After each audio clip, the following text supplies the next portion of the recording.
سبب سمجھتا ہے۔ جمعیت علماء کی یہ تحریک ہے، ہم اسی لیے آپ کے پاس آئے۔ ہم وقف بل کو ایک مذہبی مسئلہ سمجھتے ہیں۔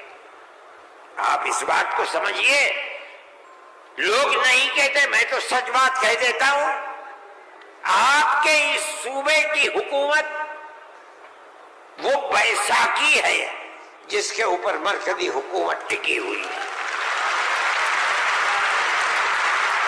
یہ بھی اس کے اندر شریک ہے۔ وہ کہتے ہیں کہ ہم مسلمانوں کو کوئی تکلیف نہیں پہنچنے دیں گے۔ میں نے جو بات کہی ہے اسی لیے کہ یہ آواز ان تک پہنچے کہ وقف کو زندہ رکھنا یہ ہمارا مذہبی فریضہ ہے، ہمارا مذہب ہے وقف۔ اگر آپ اس کی تائید کریں گے تو مسلمان خود فیصلہ کرے کہ آپ کی گورنمنٹ آپ کے مذہب کو زندہ رکھنا چاہتی ہے یا آگ لگانا چاہتی ہے۔ جمعیت علماء ہند زندہ باد، مولانا ارشد مدنی، نعرہ تکبیر، اللہ اکبر، ارشد مدنی قلم بڑھاؤ، تمہارے ساتھ ہیں، جمعیت علماء ہند زندہ باد۔ میرے بھائی، تیسرا مسئلہ مدرسوں کا مسئلہ ہے۔ مسئلے مدرسے دو طرح کے ہیں، ایک وہ مدرسے ہیں جو گورنمنٹ سے امداد لیتے ہیں، ایک وہ مدرسے ہیں جو گورنمنٹ سے ایک پیسہ بھی نہیں لیتے۔ ہم پہلے سے کہتے تھے، لوگوں سے بلاتے تھے کہ پیسہ مت لو۔ یہ ہو نہیں سکتا کہ گورنمنٹ دے اور تم سے لینا، یہ نہیں ہو سکتا۔ آج سے تقریباً 15-20 سال پہلے دلی کے اندر ایک میٹنگ بلائی، بہار کے لوگ بھی اس وقت گورنمنٹ میں تھے، یہ بھی تھے، اور وہ یہ تھی کہ مدرسے والوں کو ہم پیسہ دیں گے۔ سب نے منع کر دیا کہ ہم نہیں جائیں گے۔ میں نے یہ سوچا کہ مجھے جانا چاہیے، چنانچہ میں چلا گیا وہاں۔ انہوں نے مجھے اسٹیج پر بلا دیا، اس کے اندر بڑے بڑے وزراء بیٹھے ہوئے تھے، ارجن سنگھ بھی تھے اور دوسرے لوگ تھے۔ وہاں تقریر کرنے والوں نے تقریر کی مدرسوں کے خلاف، میں خاموش بیٹھا رہا۔ اس کے بعد مجھ کو کہا کہ آپ بولیں۔ میں بولے، میں نے ان سے کہا کہ آپ نہیں جانتے کہ مدرسوں کا کردار کیا ہے۔ میں آپ کو بتاتا ہوں، جب 1857 کے اندر لوگوں کا قتل عام ہو گیا تو اب ملک کی آزادی کے لیے جہاد کرنے والے مجاہد ہی ختم ہو گئے۔ جن لوگوں نے جہاد کیا تھا وہ جیل میں پکڑے گئے۔ جب عام معافی کا اعلان ہوا تو علماء نکلے اور سر جوڑ کر بیٹھے۔ 57 میں جہاد ہوا تھا، ٹھیک 9 سال کے بعد 1866 میں دارالعلوم کی بنیاد رکھی۔ کیوں؟ اب مجاہد زندہ نہیں رہے، دارالعلوم میں جنگ آزادی کے لیے مجاہدین کی فیکٹری بنانی تھی، وہ ہے دارالعلوم کے اوپر۔ مدارس اسلامیہ زندہ باد، جمعیت علماء ہند زندہ باد، نعرہ تکبیر، اللہ اکبر، مدارس اسلامیہ، اللہ اکبر۔ اس فیکٹری سے بڑے بڑے ہزاروں مدرسے بن گئے۔ جہاں دنیا میں جائیے، نیو یارک میں چلے جائیے، واشنگٹن میں چلے جائیے، لندن میں چلے جائیے، ساؤتھ افریقہ میں چلے جائیے، اور ایشیا کے اندر تو جس ملک میں قدم رکھو یہیں کے فارغ ہیں یا یہاں کے فارغ ہونے والے کے شاگرد ہیں جنہوں نے مدرسے بنا رکھے ہیں۔ یہ مدرسے در حقیقت ملک کی آزادی کی ضمانت ہے۔ ملک کے اندر حضرت شیخ الہند یہیں سے پیدا ہوئے جنہوں نے 4 سال مالٹا میں جیل کاٹی. مولانا مدنی یہیں سے پیدا ہوئے ہیں جنہوں نے 9 سال انگریز کی جیل کاٹی ہے. اور میں نے کہا میں کتنوں کا نام لوں آپ کے سامنے. یہ مدرسوں کی زندگی ہے اور یہ تاریخ ہے. آپ اس تاریخ کو بجھانا چاہتے ہیں. کہتے ہیں بالکل نہیں. انہوں نے کہا کہ ہم نہیں بجھانا. میں نے کہا کہ یہ ہو نہیں سکتا کہ آپ پیسہ دیں انہیں اور پھر ان کے نظام تعلیم اور نصاب تعلیم میں دخل نہ دیں. آواز آئی ہم وعدہ کرتے ہیں کہ نہیں دیں گے. میں نے کہا اچھا میں آپ کو جھوٹا نہیں کہتا ہوں. مجھے یہ بتائیے کہ ابھی الیکشن میں 3 سال باقی ہیں. کیا آپ یہ ضمانت دے سکتے ہیں کہ 3 سال کے بعد جو الیکشن ہوگا اس الیکشن کے نتیجے میں کامیاب ہو کر آپ ہی اقتدار کی کرسی پر بیٹھیں گے؟ کہنے لگے نہیں دے سکتے. میں نے کہا تو آپ تو 3 سال کی ضمانت نہیں دیتے اور میرے دل میں یہ ارمان ہے کہ اگر قیامت تک میں زندہ رہوں گا تو مدرسوں کو لے کے چلوں گا. میرا آپ سے کیسے ہو جائے گا؟ میری آپ سے اس میں مصالحت نہیں ہو سکتی. آپ کو اسکول بنانے ہیں آپ مجھے دیجیے. آپ اگر 50 اسکول کہیں گے میں 50 بنا دوں گا. لیکن آپ یہ چاہیں کہ مدرسے کو ختم کر کے اس کے اندر اسکول کا نصاب بن جائے یا یہ مدرسے آپ سے پیسہ لے کر چلے. جمعیت علماء اسے گوارا نہیں کرے گی. میں نے ان سے کہا کہ مدرسے اور مسجد میں کوئی فرق نہیں ہے. کہنے لگے وہ کیسے؟ میں نے کہا اس لیے کہ اگر مسجد میں نماز پڑھی جاتی ہے مدرسے میں نماز سکھلائی جاتی ہے.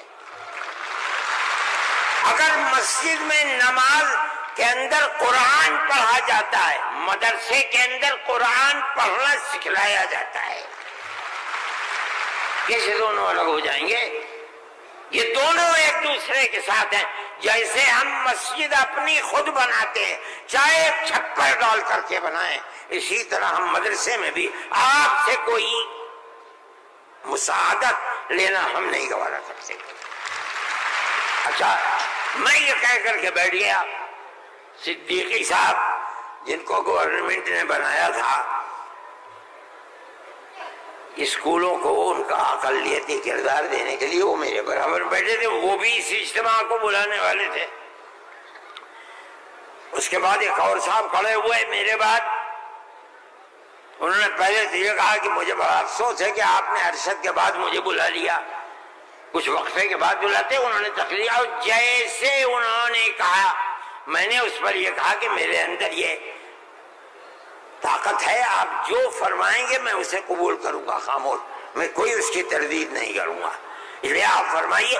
جیسے انہوں نے کہا کہ مدرسوں کا کردار کمزور گیا وہ تو مجمع جو صبح سے کھڑے ہو گئے خبیث ہے اتار دو پھینک دو نکال دو اس کو یہاں سے. جب آگ لگنے لگی تو میں نے صدیقی صاحب سے کہا صدیقی صاحب میں تو جا رہا ہوں. صدیقی صاحب نے مجھے پکڑے بھائی خدا کے لیے بیٹھ جاؤ یہ مجمع ہمارے قابو میں نہیں آئے گا. تو میں نے ان لوگوں سے کہا کہ بھائی کیا بات ہے کیوں آخر گھبرا رہے؟ ایک بات ہے آپ کی مرضی کے مطابق ہے آپ قبول کیجئے نہ مرضی کے مطابق ہے آپ نہ قبول. لیکن اس اجلاس کے اندر یہاں کیوں شور بچاتے ہو؟ خیر وہ لوگ بیٹھ گئے. جب ہو گیا تو میں اٹھ کے بھاگ گیا. کانگریس گورنمنٹ کی جو بالکل آخری شخصیت تھی انہوں نے کہا کہ بھائی سونیا جی صدر تھی. انہوں نے کہا کہ آپ نے کیا کر دیا؟ میں پہلے منع کرتی تھی کہ اس مسئلے کو نہ چھوڑو بند کر دو اس کو. جو مدرسہ بند ہو گیا. آج بھی یہی مصیبت تھی. ان مدرسوں کے خلاف ابتدا میں جو امداد نہیں لیتے تھے کوئی نہیں بولتا تھا اس لیے کہ جب تمہارا کھایا نہیں ہے تو تم ہم سے پوچھ کیوں سکتے ہو؟ جو تمہارا کھاتے ہیں ان سے جا کے کہو انہوں نے کھایا ہے اب تم ان کے حلق سے نکالو. ہم نے تو کبھی تم سے 2 پیسے بھی نہیں لیے. دارالعلوم دیوبند کو سن 56 کے اندر 1956 میں جو اس وقت یہاں بہار کے آدمی تھے اور ملک کے صدر جمہوریہ تھے ڈاکٹر راجندر پرساد، وہ دیوبند آئے تھے. انہوں نے دیوبند حضرت رحمت اللہ علیہ زندہ تھے، حضرت مدنی، انہوں نے دارالعلوم کے لیے ایک لائبریری کے پیسے دارالعلوم کو دینے کے وعدہ کیا. جب وہ چلے گئے، اب شکریہ ادا کیا ان کا بہت، جب وہ چلے گئے تو ان کو خط لکھ کر بھیج دیا گیا کہ دارالعلوم دیوبند کے بنانے والوں کا یہ حکم ہے، یہ اصول ہے کہ کسی بھی مسلم یا غیر مسلم حکومت سے کبھی کوئی مدد نہیں لی جائے گی، اس لیے ہم آپ کا شکریہ کے ساتھ واپس کرتے ہیں. آج تک حکومتوں پر حکومتیں بدل گئیں، انگریز گورنمنٹ، پھر اس کے بعد ہندوستان کی، مگر اس کے اندر کوئی فرق نہیں پڑا ہے. لیکن اس کے بعد جنہوں نے لیا تھا گورنمنٹ سے، پھر اس کے بعد ان مدرسوں کے اندر بھی ہاتھ ڈالنا شروع کر دیا. جمعیت علماء اس سلسلے کے اندر کورٹ میں گئی، اگرچہ ان مدارس کے سلسلے میں کوئی فیصلہ ابھی تک نہیں آیا، لیکن ہم یہ سمجھتے ہیں کہ قانونی اور دستوری اعتبار سے جو گورنمنٹ سے کوئی چیز نہیں لیتے، پہلے لیا جاتا تھا چھٹیوں کے اندر گورنمنٹ سے، وہ قانون تھا کہ جو ٹکٹ طلبہ لے کے گھر جاتے تھے کنسیشن، اس میں پیسہ کم ہو جاتا تھا. جب گورنمنٹ کی نظریں بدلنی شروع ہوئی، دارالعلوم نے بند کر دیا، اس کو ہم نہیں لیتے. یہ بات ہم نے کہی، یہ اللہ کا بڑا احسان ہے کہ جو تبصرہ آیا، ابھی تک فیصلہ نہیں آیا، وہ تبصرہ بھی حق کے اندر ہے.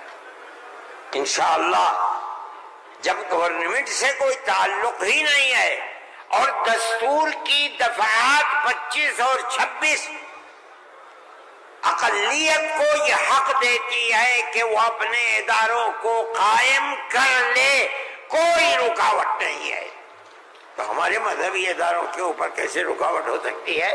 دستور کی یہ دفعات ہمارے لیے چین و سکون اور عزت و آبرو کے ساتھ ملک میں رہنے کا ہمیں حق دیتی ہے.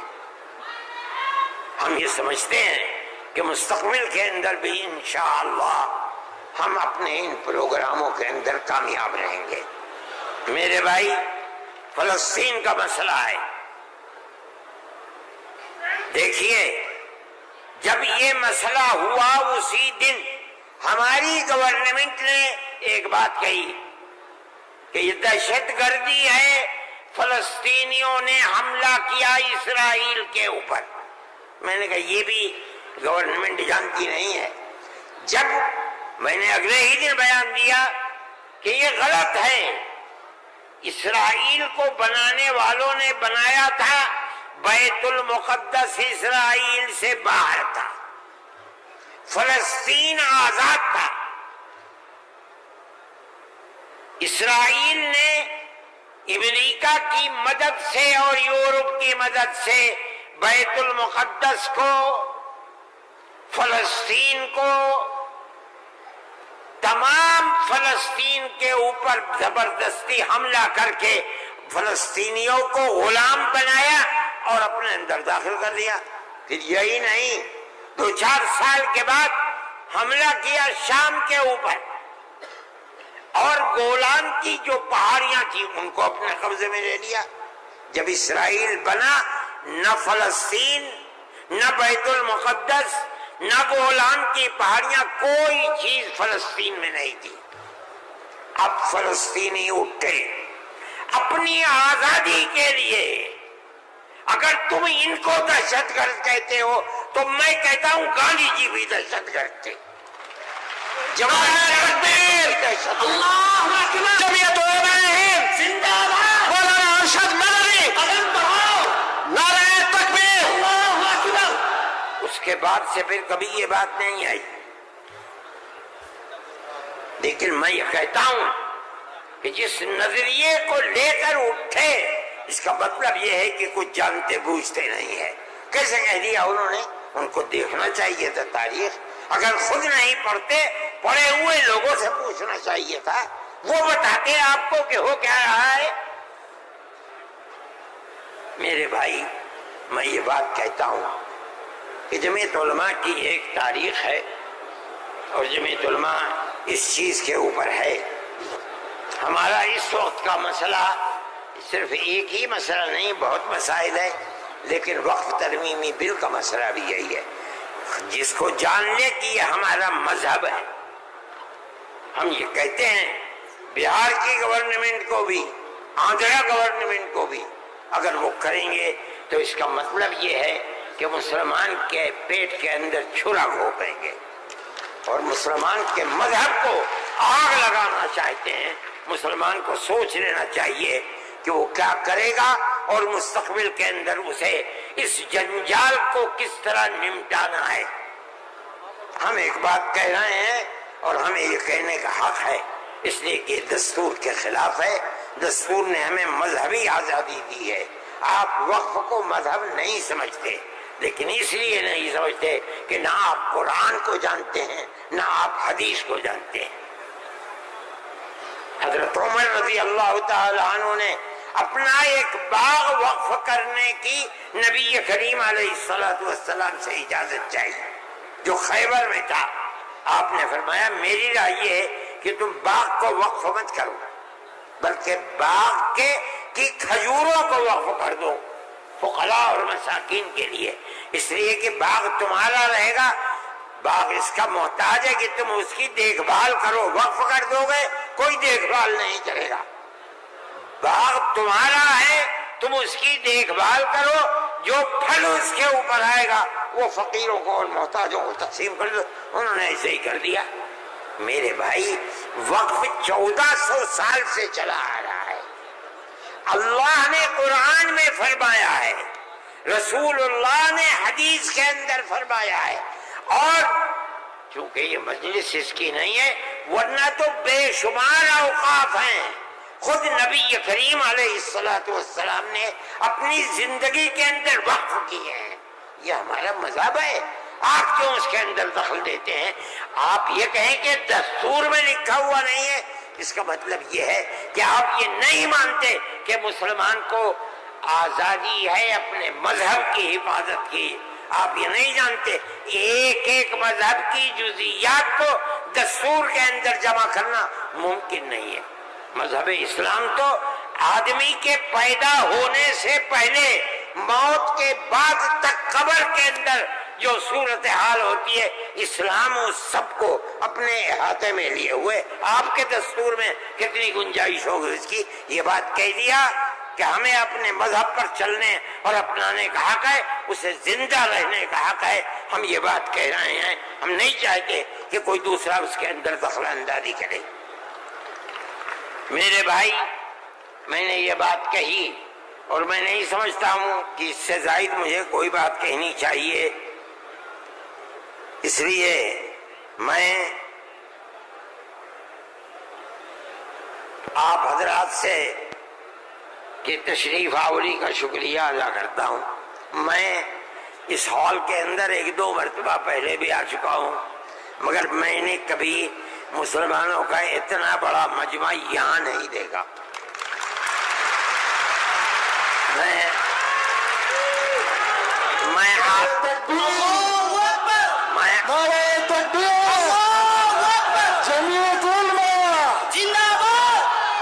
آپ حضرات کا شکریہ ادا کرتا ہوں اس لیے کہ یہ سب جگہ شہرت تھی کہ اس اجلاس کا مقصد وقف ترمیمی بل کی مخالفت ہے۔ اس کا مطلب ہے کہ بہار کا مسلمان ہر اس طاقت کا مخالف ہوگا جو وقف ترمیمی بل کی تائید کرے گا۔ اس لیے آپ حضرات کا اس گرم جوشی کے ساتھ یہاں آنا، میں جمعیت علماء کے خادم کی حیثیت سے آپ کا شکریہ ادا کرتا ہوں۔ اللہ آپ کو خوش رکھے، خیر و عافیت کے ساتھ رکھے، آپ اپنے مذہب کو سینے سے لگائے ہوئے زندہ رہیں اور مذہب کو خدا کرے زندہ رکھے۔ میں آپ سب حضرات کا شکر گزار ہوں، جو لوگ باہر سے آئے ہیں میں ان کا بھی شکریہ ادا کرتا ہوں۔ جن لوگوں نے پٹنے کے رہنے والوں نے، قادری صاحب کے صاحبزادے اور جمعیت علماء کے ورکرز جو یہاں کے ہیں یا باہر کے رہنے والے ہیں پٹنے کے علاوہ کے، جن لوگوں نے کوشش کی ہے، جمعیت علماء کے دل میں اس کی بڑی قدر ہے۔ اللہ تعالیٰ ان کی کوششوں کو قبول فرمائے اور حکومت کو کسی بھی ایسے کام سے جو صوبے کے اندر یا ملک کے اندر مسلمانوں کی دل آزاری کا سبب بنے اس سے باز رکھے، اور خدا کرے کہ اس ملک کے اندر امن و امان، پیار و محبت مذہب سے اوپر اٹھ کر ہندو اور مسلمان سب مل جل کر اپنی پرانی تاریخ کو یاد کریں اور زندہ کریں۔ مسلمان اور ہندو گاؤں در گاؤں آج سے نہیں 1300 سال سے رہتا چلا آ رہا ہے، کہیں تو کوئی جھگڑا نہیں ہے۔ آج کون سی ملک کے اوپر آفت ہے کہ آگ لگانے ہی کے اوپر سیاست کی بنیاد رکھی ہوئی ہے۔ ہم اس کے مخالف ہیں، ہم اس کو پسند نہیں کرتے ہیں۔ ملک ہمارا ہے، ہم ملک کے اندر امن و امان کو چاہتے ہیں، پیار و محبت کو چاہتے ہیں۔ جس طرح ہندو کا حق ہے مسلمان کا بھی حق ہے، ایک دوسرے کے ساتھ پیار و محبت کرنی چاہیے۔ میں ہر مسلمان سے کہتا ہوں،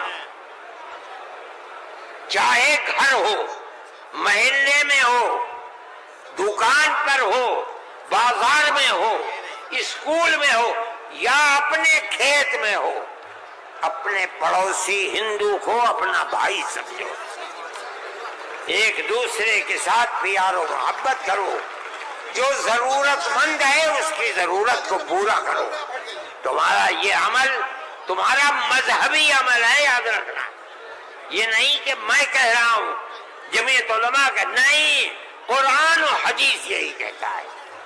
اس لیے آپ اپنی اس محبت بھری زندگی کو دنیا کے سامنے پیش کریں۔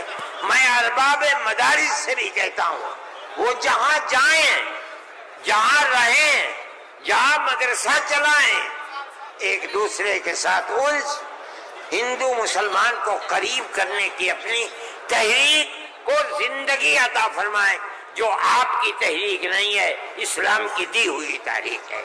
اللہ ملک کے اندر امن و امان کو قائم رکھے، پیار و محبت کو زندگی عطا فرمائے۔ میں ڈاکٹر صاحب، صدر صاحب، جنرل سیکریٹری صاحب بہار، ان سب کا تہہ دل سے شکریہ ادا کرتا ہوں۔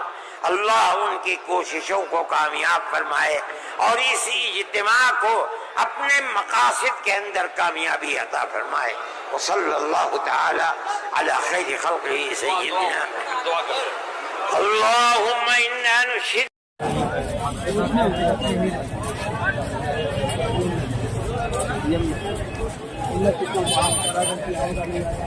ہم ٹہل کے آئے پورا